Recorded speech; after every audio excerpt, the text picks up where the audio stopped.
சங்கடஹர சதுர்த்தி என்பது எல்லா துன்பங்களையும் தடைகளையும் அகற்றும் விநாயகப் பெருமானுக்கு அர்ப்பணிக்கப்பட்ட மிகவும் புனிதமான நாளாகும்.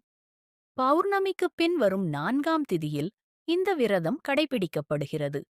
இந்த நாளில் முழு நம்பிக்கையுடன் விநாயகரை வழிபடுவோர் வாழ்க்கையில் எதிர்பாராத பிரச்சனைகள், மனவேதனைகள், கடன் சுமைகள் மற்றும் காரிய தடைகள் மெல்ல மெல்ல விலகும் என்று சாஸ்திரங்கள் கூறுகின்றன.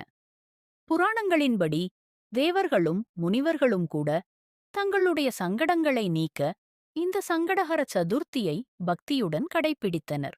அதனால்தான் இந்த நாளில் விநாயகன் சங்கடஹரன் என்று போற்றப்படுகிறார். மாலை நேரத்தில் விளக்கேற்றி மோதகம், தேங்காய், மலர்கள் சமர்ப்பித்து வழிபட்ட பின் சந்திர தரிசனம் செய்வது மிகவும் விசேஷமானது.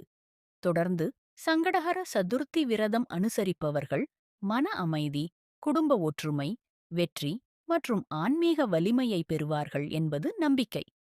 விநாயகப் பெருமான் எல்லா சங்கடங்களையும் அகற்றி நம் வாழ்க்கையை ஒளியுடனும் அருளுடனும் நிறைத்தருவாராக. ஓம் மகா கணபதியே போற்றி. இதுபோன்ற ஆன்மீக கதைகளை கேட்க சப்ஸ்கிரைப் செய்யுங்கள். ஓம் பக்தி ஸ்டுடியோ 360 யூடியூப் சேனல்ஸ்.